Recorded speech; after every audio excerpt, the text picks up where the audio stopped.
Non-alcoholic wine. What's the point? I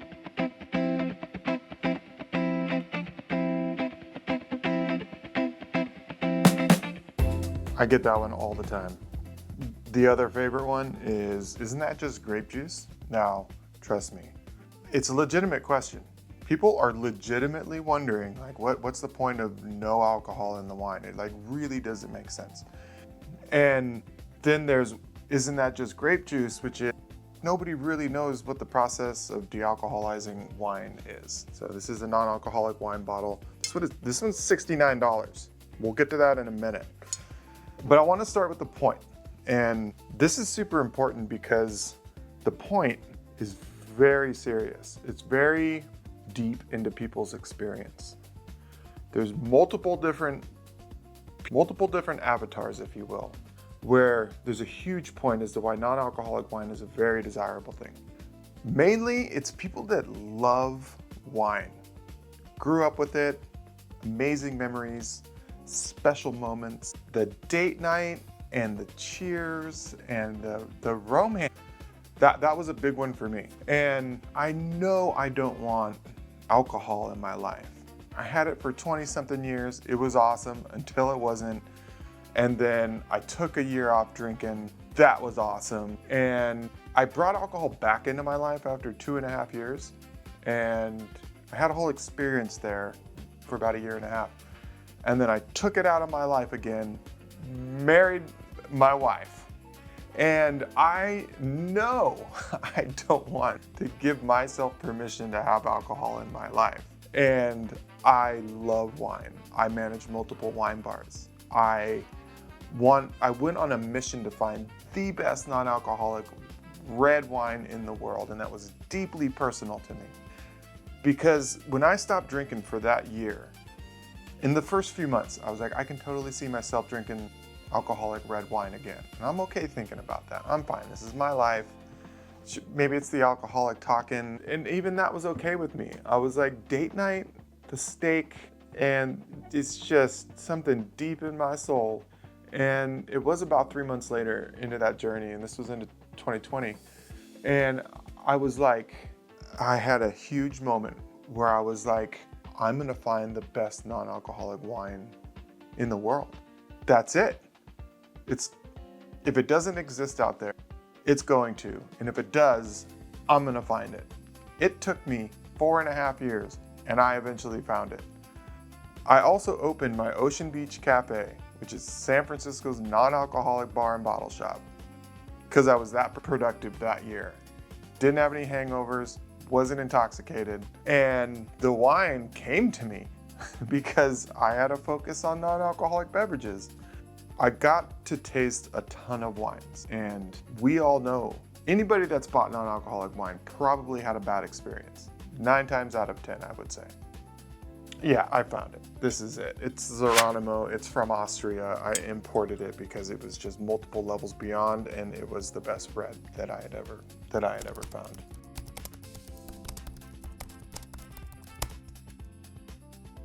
This is a $99 bottle. It's 20 years old, aged 20 years in a bottle. They uncorked all the bottles, de-alcoholized it, came out amazing. And this is a special occasion wine.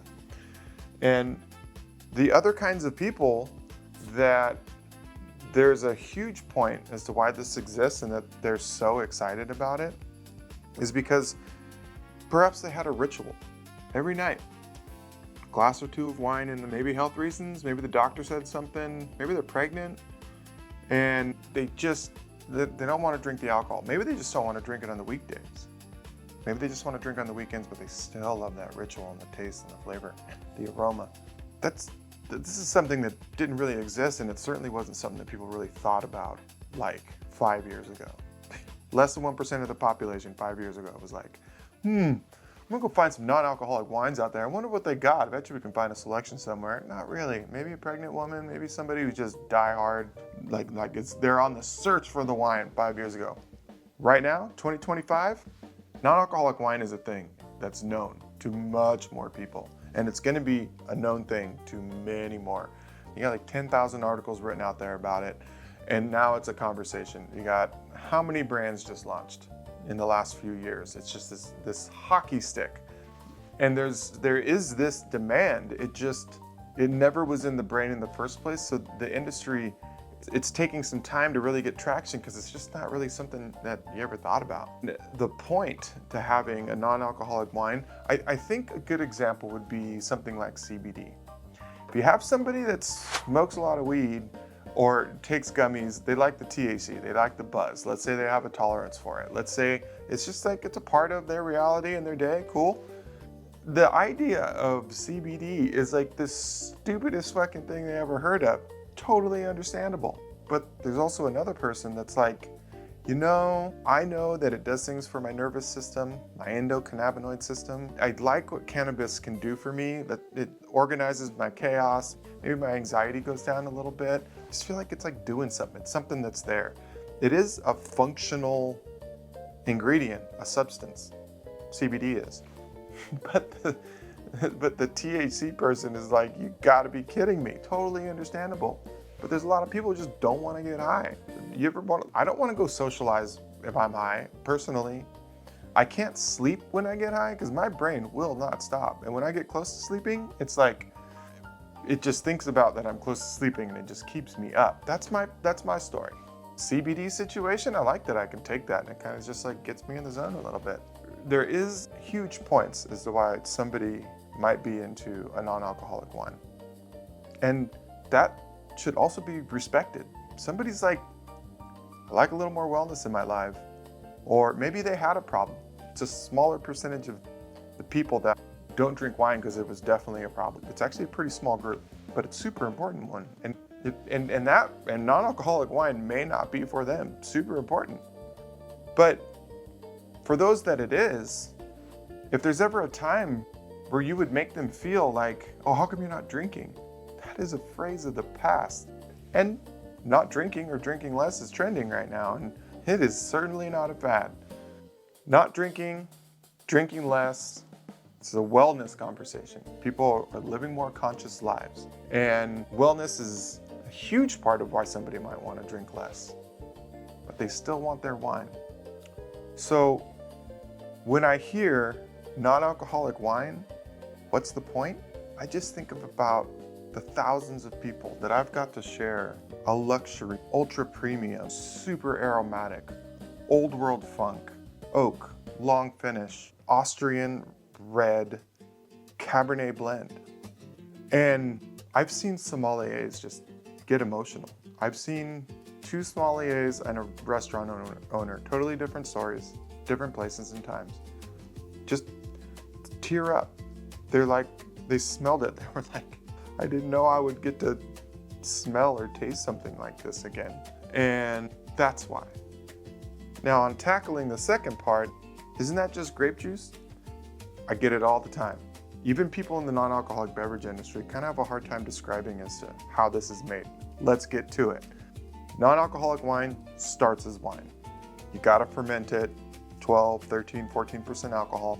And then if you take that made wine, hopefully it's really good to start because once you de-alc it, it goes to a whole nother place.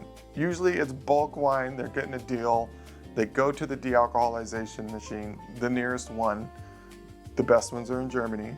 And you put it in a big machine, put it into a vat, suck all the air out of the vat. Now it's in a vacuum environment. The boil point for alcohol, when it turns into steam, it's kind of like when you boil water, turns into steam, and then eventually your pot has no water in it. Same thing, but it's in a vacuum. So it happens at like 80 degrees Fahrenheit. It's not really cooking it. It's cooking it off into steam. And then eventually, as it gets less than 0.5% of alcohol by volume, it can be called non-alcoholic wine. But the other major half of the whole process is super important. And this is why non-alcoholic wine usually tastes bad, is because along with that steam of alcohol that's coming out, so goes the aroma. You have to figure out how to get the aroma back into the wine, and that's tricky. The other part of the machine does that. Some machines are better than others. This particular wine, totally new process. It takes 3 days. It's patented. It's super special and kind of cost prohibitive to do, but That's why the aromas on this bottle is like a whole nother level. It then, once you get the aromas back in there, you have a completely imbalanced, messed up, dealcoholized wine. It's super acidic. It's not super palatable. You have to add something back. That's why most non-alcoholic wines suck. What they add back, like grape juice concentrate, the most common. Guess what it smells like? Grape juice. They add sugars back. But if you add back a really good specialized grape must that comes from wine, totally different story. And there's actually some sweetness in there, naturally. The other thing that non-alcoholic wine brands will add back is like blackberry extracts, or they'll get this aroma that's supposed to smell like wine, and they'll add a bunch of adjuncts, as we call them, like a bunch of different things and natural flavors, and they're just trying to get it back to tasting delicious, and it is so hard, and that's why they all suck. No, non-alcoholic wine is not grape juice. Non-alcoholic wine, there's a huge point. There's millions of people that'd be stoked to know that it exists, and that's what I'm here for. I'm just here to share it. I'm here to let people know that this thing exists. It can be super delicious, although extremely elusive to find. And it is often more expensive because of all the process of dealcoholizing, aroma recapture, and then shipping a bottle with liquid in it. That's the point. It's not grape juice. And this is Zeronimo, the Leonis Blend. Changed my life. You can find it at zeronimowine.com and check it out. It's pretty cool stuff. And if you made it this far in the video, if you could hit that subscribe button, I think I need like 6 more subscribers. It's gonna take me over the 1,000 line, and then I can like do stuff. It unlocks the level. That would be awesome. And thanks for joining me for the whole video. I got like 100 more coming. We're gonna keep this fun, educational. I'm gonna get better lighting. My hair is gonna be totally different. I don't even know if it's gonna be there anymore. Probably wear a hat. I don't know. You have to stay for the next one. I'll see you guys on the next one. All right. What's the name of the grapes in there? And if you ever want to try some,